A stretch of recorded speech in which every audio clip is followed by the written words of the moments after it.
The morning sky above New Geneva colony turned from peaceful blue to burning red as massive alien ships appeared out of nowhere. Captain Lee Junho stood on the bridge of his ship, the Resilience, watching in horror as 50 enormous Vrak warships took position in space above them. These weren't just any alien ships. They were the size of small cities, covered in armor plating that gleamed like metal scales and bristling with weapons that could destroy entire planets. Junho's hands gripped the command rail so tightly his knuckles turned white. He commanded 30 ships, but calling them a fleet was being generous. Half were old cargo vessels hastily fitted with whatever weapons they could find. The other half were refugee ships, carrying families who had already fled from other worlds the Vrak had destroyed. Down on the planet's surface, 2 million innocent people were going about their daily lives, completely unaware that death was hovering above them in the cold vacuum of space. Commander Park Minji walked up beside him, her face pale as she studied the tactical screens. The numbers were beyond terrible. They were impossible. "Captain," she said in a voice barely above a whisper, "our biggest guns can't even dent their armor. Their plasma cannons can hit us from 3 times farther away than we can shoot back. We might as well be throwing rocks at a mountain." Junho nodded slowly. He'd known this day would come eventually. The Vrak Empire had been sweeping across the galaxy like a plague, conquering world after world with terrifying efficiency. They'd already enslaved 17 different alien species, and each victory had made them stronger and more confident. Their leader, Admiral Kes Thuran, was famous throughout known space for never losing a battle. The alien general had perfected a simple but devastating strategy: show up with overwhelming force, demand surrender, and if the answer was no, destroy everything that moved. But humans were different from the other species the Vrak had conquered. They were stubborn in ways that sometimes seemed almost stupid. When faced with impossible odds, most rational beings would surrender and hope for mercy. Humans, on the other hand, had a tendency to dig in their heels and fight even when victory was completely impossible. The Vrak ships began moving into attack formation, their weapons charging with an ominous red glow that could be seen even from the planet's surface. Junho knew that in a few minutes those weapons would fire, and his small fleet would be vaporized in seconds, but those few minutes might be enough time for some of the evacuation ships on the planet to escape. He opened communication channels to all his ships. His voice echoed through 30 different vessels, reaching captains who were farmers yesterday, engineers who'd never fired a shot in anger, and refugees who'd already lost one home to the Vrak and refused to lose another.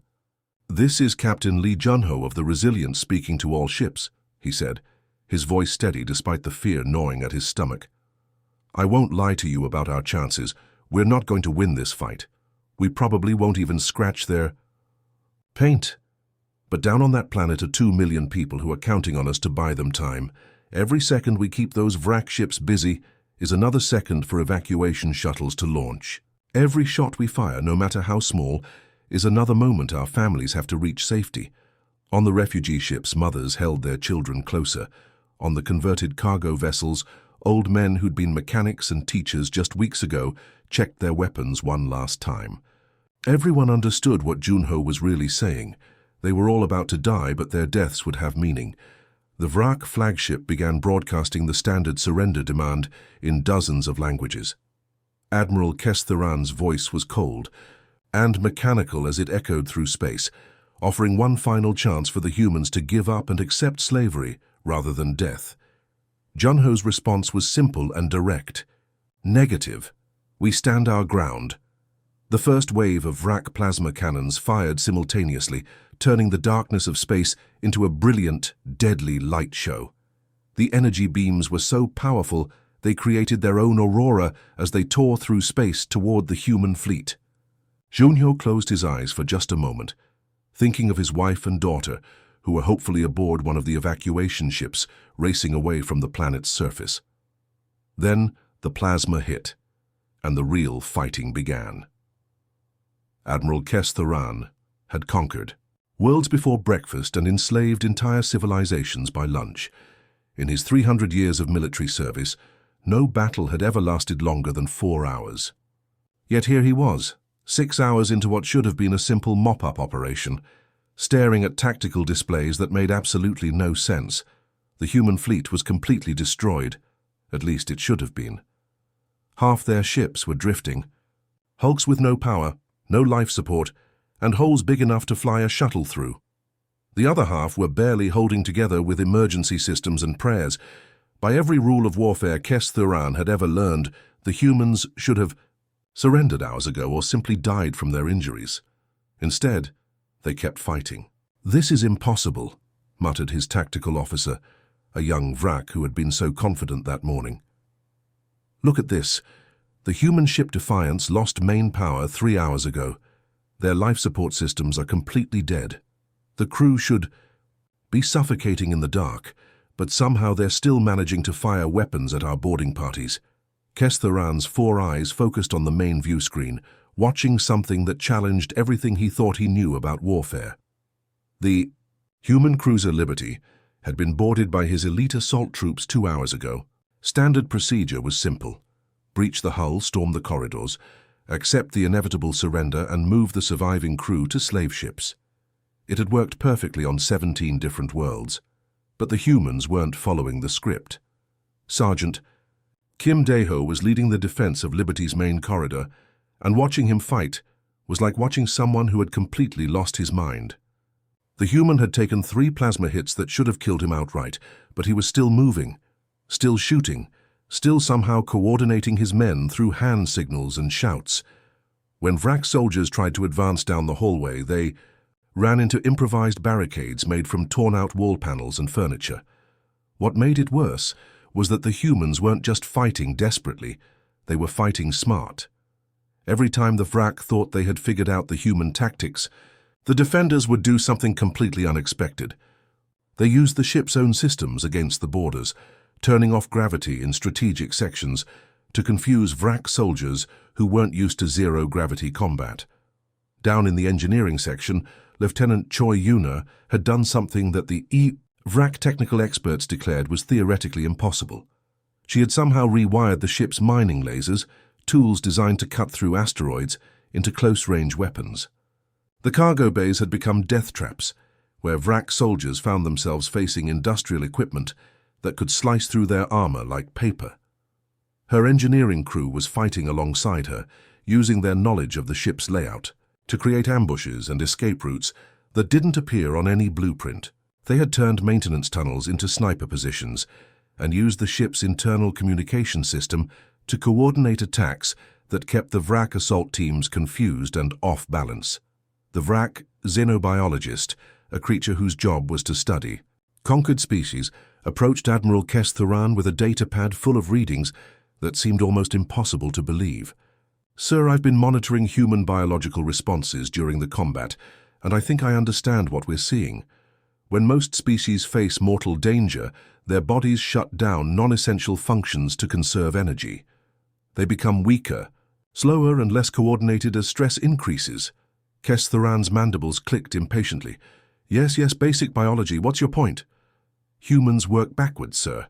When they're stressed and facing death, their bodies flood with chemicals, called adrenaline and endorphins. These substances actually make them stronger, faster and more resistant to pain. A human who should be unconscious from blood loss can keep fighting for hours. A human who should be too weak to lift a weapon can somehow find the strength for one more attack." The Admiral stared at the data in disbelief. "You're telling me that humans become more dangerous when they're dying?"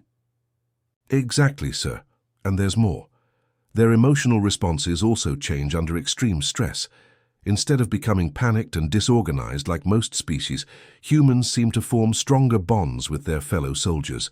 They coordinate better, communicate more effectively, and make tactical decisions that seem almost supernatural in their timing."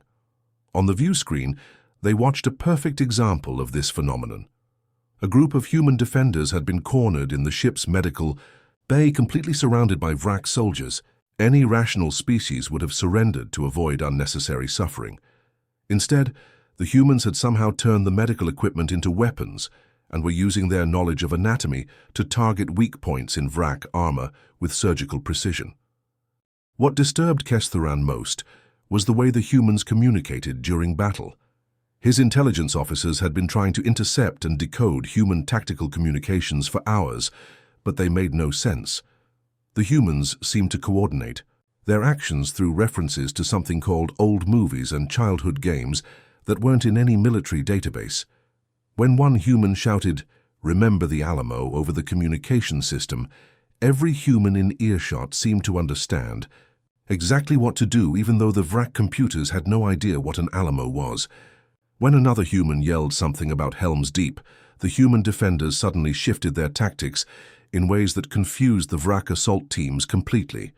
It was like fighting an enemy that shared a collective mind, but one based on culture and emotion rather than technology or telepathy. The humans weren't just fighting as individual soldiers. They were fighting as representatives of their entire species, carrying the weight of human history and human stories into every engagement. After 6 hours of this impossible resistance, Admiral Kes-Thuran was beginning to understand that he hadn't just encountered stubborn enemies. He had discovered something that challenged the very foundations of Vrak military doctrine. The humans weren't just refusing to lose, they were becoming more dangerous with every hour that passed. For the first time in 3 centuries of conquest, Kes-Thuran felt something he had never experienced before: doubt about the outcome of a battle. 18 hours had passed since the battle began, and Admiral Kes-Thuran was witnessing something that shouldn't exist, according to every military textbook ever written. His command center was flooded with reports that sounded more like fantasy stories than actual combat situations. The humans had stopped fighting like a normal military force and had become something else entirely. Something that made no sense, but was somehow devastatingly effective. Captain Song Hyok had just done something so insane that the Vrak tactical computers couldn't even classify it as a legitimate military maneuver. His destroyer had been crippled hours ago. Engines dead, weapons offline. Hull breached in a dozen places. Any sensible commander would have either surrendered or tried to escape in life pods. Instead, Song Hyok had used his ship's remaining maneuvering thrusters to aim his dying vessel directly at a Vrak heavy cruiser. The collision had been spectacular and terrifying. The human destroyer, even damaged and powerless, was still a massive chunk of metal and machinery traveling at incredible speed. When it slammed into the Vrak cruiser, both ships had twisted together in a deadly embrace of twisted metal and explosive decompression. But here was the part that made no sense. Song Hyok had somehow evacuated his entire crew to assault pods just seconds before impact, and those pods were now boarding the damaged Vrak ship. The human boarding parties were fighting inside Vrak, vessels using tactics that no military academy in the galaxy had ever taught, because they were tactics that no sane species would ever attempt.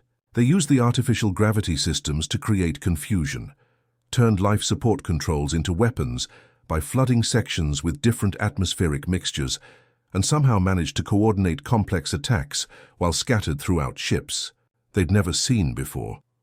Down in the medical section of a captured Vrak transport, Corporal Han Ji-won was demonstrating exactly why humans were such a nightmare to fight. She had been holding that position for 6 straight hours, protecting a group of wounded civilians who couldn't be moved. The Vrak soldiers trying to breach her barricades kept expecting her to weaken from exhaustion, but she seemed to be getting more dangerous as time went on. Han Ji-won had turned the medical bay into a fortress using nothing but hospital equipment and her knowledge of anatomy.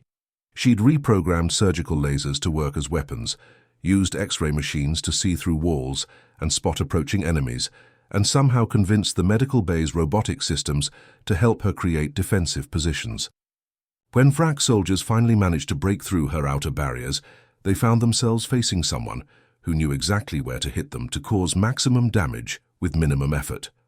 What made her even more terrifying was that she wasn't just fighting randomly. She was using her medical training to target specific weak points in Vrak anatomy with surgical precision. Every shot she fired was calculated to disable rather than kill, which somehow made her more effective than soldiers who were simply trying to destroy everything in sight. The Vrak intelligence officers were going crazy, trying to understand how the humans coordinated their attacks. Their tactical communications sounded like complete nonsense, full of references that made no sense to anyone who hadn't grown up on Earth. When one human squad leader shouted, "Time for the Kessel Run," over the radio, his entire team immediately knew to attempt a dangerous flanking maneuver through damaged ship corridors. When another human yelled, "We're going to need a bigger boat," every human within earshot somehow understood that they needed to retreat and regroup for a larger assault. It was like fighting an enemy that shared a secret language based on stories and experiences that the Vrak couldn't access or understand. The humans weren't just communicating tactical information, they were sharing emotions, memories, and cultural references that somehow translated into perfectly coordinated military actions. But what disturbed Admiral Kestharan most was something that went against every principle of military efficiency he'd ever learned. The humans kept abandoning good tactical positions to rescue wounded comrades. By every rule of warfare, this should have made them weaker and easier to defeat. Soldiers who worried about individual casualties were supposed to be less effective than those who focused on the bigger picture. Instead, every human rescue attempt somehow turned into a tactical victory for the human forces. Private Oh Shung was a perfect example of this impossible paradox. He had been in an excellent defensive position, well covered and with clear lines of fire against approaching Vrak soldiers. When he saw that Sergeant Yu Minha had been wounded and cut off from the main human force, every tactical manual said he should have stayed in position and continued providing covering fire. Instead, Oh Shung had abandoned his post and run through enemy fire to reach the wounded sergeant. The Vrak soldiers had expected this to be an easy opportunity to eliminate two humans instead of one. What they hadn't expected was that Oh Shung would use his rescue route to plant improvised explosives in strategic locations, turning his apparent tactical mistake into a trap that disabled an entire Vrak assault team. It was happening everywhere throughout the battle. Humans would make what looked like terrible tactical decisions to save individual soldiers, but somehow these decisions would result in unexpected advantages that the Vrak couldn't predict or counter. It was as if the humans were fighting with a completely different understanding of what made military sense. The Vrak had conquered 17 species by understanding that all intelligent beings would eventually choose survival over principles when faced with overwhelming force. They had never encountered a species that seemed to value individual lives more than tactical advantage, and certainly not one where this apparently irrational behavior somehow made them more effective fighters. The humans weren't just fighting harder than other species. They were fighting as if every single person in their force was irreplaceable, as if every individual life held infinite value. It was a concept that the Vrak military mind couldn't process, and it was winning battles that should have been impossible to win. By the time the battle entered its second day, Admiral Kestharan realized he was no longer fighting a conventional space battle. What had started as a typical conquest had transformed into something completely unprecedented in galactic military history. The humans had thrown away every rule of space warfare and created their own insane version of combat that somehow actually worked. Commander Lim Jae-hyun was orchestrating what could only be described as organized madness from the bridge of his crippled flagship. With most of his weapons destroyed and his engines barely functioning, he had made a decision that would have gotten him court-martialed in any normal military force. Instead of trying to maintain formation and fight at long range like civilized, spacefaring species, he ordered his remaining ships to ram directly into the Vrak fleet. But this wasn't a suicide mission. It was something far more complex and terrifying. Just before impact, human crews would evacuate to small boarding pods and assault shuttles, using the collision to breach Vrak hulls and fight their way inside enemy ships. Within hours, the space battle had dissolved into thousands of individual, close-quarters fights happening simultaneously throughout the Vrak fleet. The Vrak had never faced anything like it. Their ships were designed for long-range combat between organized fleets, not for dealing with enemy soldiers running through their corridors, using maintenance shafts and ventilation systems to move around. Human boarding parties were everywhere, and they were using Vrak ships' own systems against them in ways that the original designers had never imagined.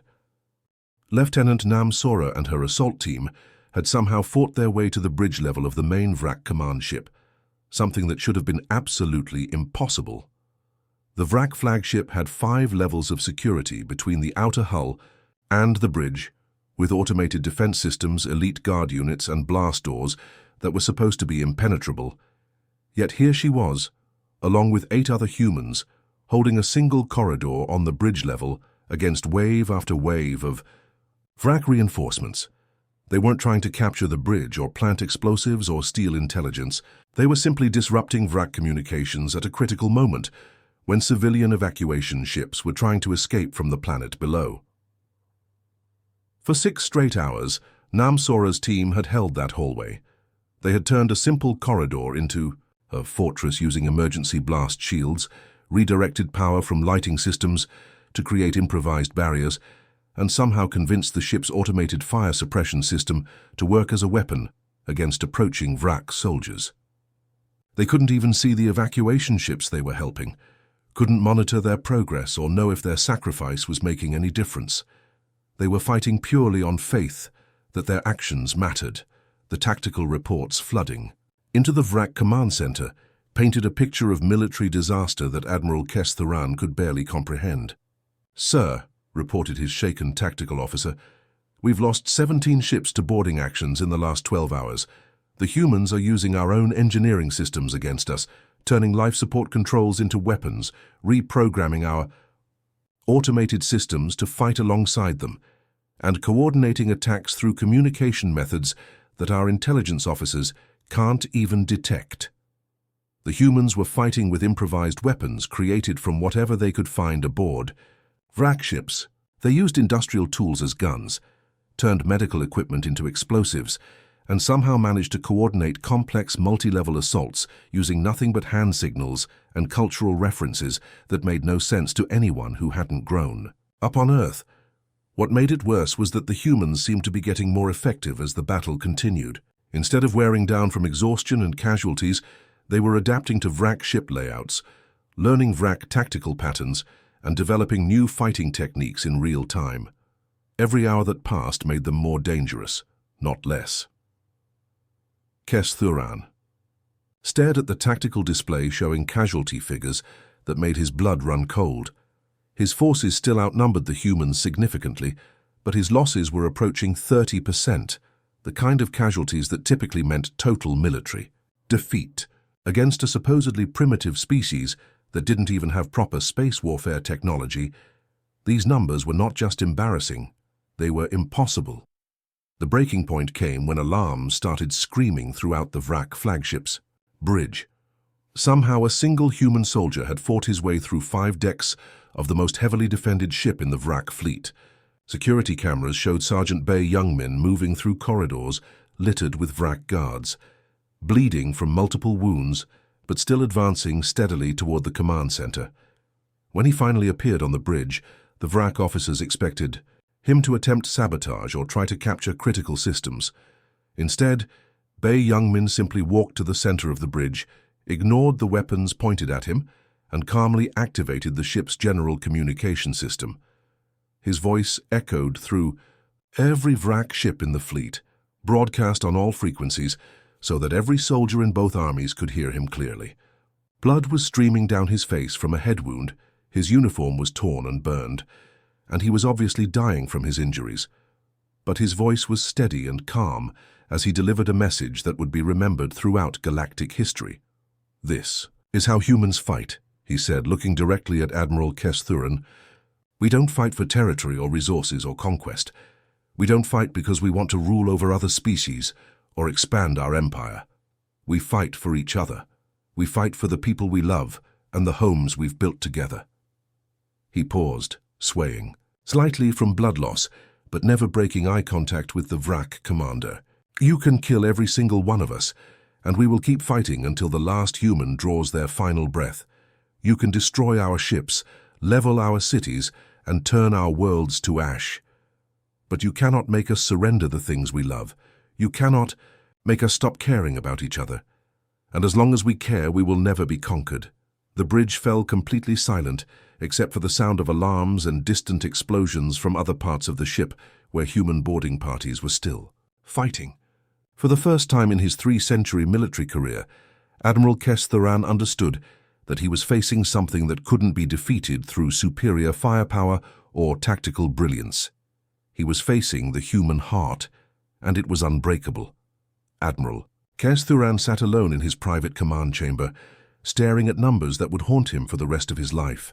The holographic display floating before him showed casualty projections that made no sense according to 3 centuries of successful military campaigns. His tactical computers had run the calculations dozens of times, and every simulation reached the same impossible conclusion.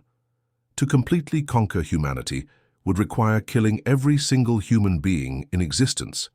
This wasn't hyperbole or military exaggeration, it was cold mathematical fact. The humans had demonstrated something that challenged the very foundation of Vrak military doctrine. They would not surrender when protecting something they loved, no matter how hopeless their situation became. They would not negotiate when their families were threatened, regardless of how much they suffered. They would fight until the last person drew their final breath, and they would make every death as costly as possible for their enemies. The Admiral's mandibles clicked nervously as he reviewed the data. In previous conquests, casualty rates among Vrak forces had never exceeded 5%. Most species surrendered once they understood the futility of resistance. Even the most stubborn civilizations rarely inflicted losses higher than 15% before accepting defeat. Against the humans, his casualty rate was approaching 35% and climbing with every hour that passed.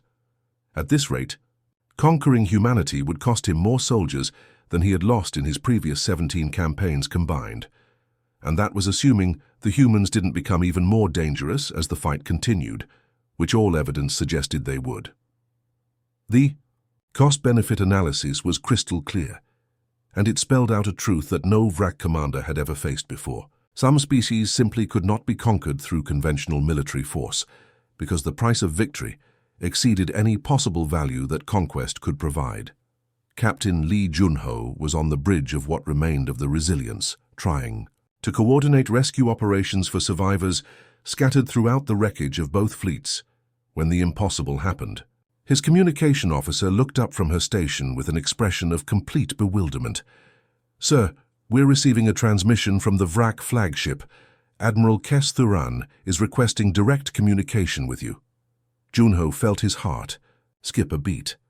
In 3 centuries of Vrak expansion across the galaxy, no Vrak admiral had ever requested negotiations during an active battle. They demanded surrender, accepted surrender, or continued fighting until everything that opposed them was destroyed. They didn't ask for conversations. The admiral's image appeared on the main view screen, and Junho was shocked to see something he'd never expected to find in a Vrak commander's face: uncertainty. Kes-Thuran looked like someone who had just discovered that everything he thought he knew about the universe was wrong. "Human commander," the admiral said, his voice carrying across the wreckage-strewn battlefield, "this is Admiral Kes-Thuran of the Vrak Imperial Fleet. I am proposing an immediate ceasefire and withdrawal of all Vrak forces from this system." The words hit both fleets like an electromagnetic pulse. On human ships, exhausted crew members stopped what they were doing and stared at communication screens in disbelief. On Vrak vessels, soldiers who had been preparing for another assault wave suddenly found themselves questioning everything they thought they understood about military protocol. Commander Park Minji, who had been coordinating damage control efforts, nearly dropped the datapad she was holding. "Did he just say withdrawal?" she whispered. Kes-Thuran continued speaking, and his next words were broadcast on open frequencies so that every ship in both fleets could hear them clearly. "The cost-benefit analysis is definitive. Your species cannot be conquered through conventional military means. Complete extermination of humanity would require resources that far exceed the value of territorial acquisition. The mathematical reality is clear. You have made yourselves too expensive to defeat." The implications of those words rippled outward from the New Geneva system at the speed of light, carried by automated communication relays and merchant ships that had witnessed the impossible. Within days, the news had reached every corner of the galaxy. The unstoppable Vrak Empire had retreated from a battle for the first time in 3 centuries. On 17 conquered worlds, subjugated species gathered in secret to whisper about the humans who had made the impossible happen. In slave labor camps and occupied cities, Beings who had given up hope began to remember what resistance looked like. The word spread like wildfire through underground networks and hidden communication channels. If humans could make the Vrak a retreat, maybe conquest wasn't as permanent as everyone had believed. The psychological impact on the Vrak Empire was immediate and devastating. For 3 centuries, their military had been built on the assumption that overwhelming force could solve any problem. Their entire culture was based on the belief that superior technology and numbers guaranteed victory. The humans had shattered that assumption and replaced it with something that Vrak strategic planners couldn't quantify or counter. Commander Park Minji spent weeks writing her final report on the engagement, trying to put into words something that defied traditional military analysis. Her conclusion became one of the most studied documents in galactic military history. We didn't win through superior firepower or advanced tactics. We didn't defeat them because we were stronger or smarter or better equipped. We won because we demonstrated that some things are worth more than survival itself, and that makes us unconquerable. The Battle of New Geneva had changed the fundamental mathematics of galactic warfare. The Vrak had learned that some equations couldn't be solved through overwhelming force, that some problems became more expensive to solve the harder you tried to solve them. They had discovered that the human heart was not a military target that could be destroyed or captured. It was a force of nature that became more powerful under pressure. Admiral Kes Thuran would spend the rest of his career trying to explain to Vrak High Command how an inferior human fleet had achieved something that no military force in galactic history had ever accomplished. He had been forced to retreat, not because he couldn't win, but because winning would cost more than losing. The age of easy conquest was over. Across the galaxy, species that had accepted subjugation began to remember what freedom felt like. And, at the center of it all were the humans, who had proven that some things were worth more than survival itself. The age of humanity had begun, and the universe would never be the same.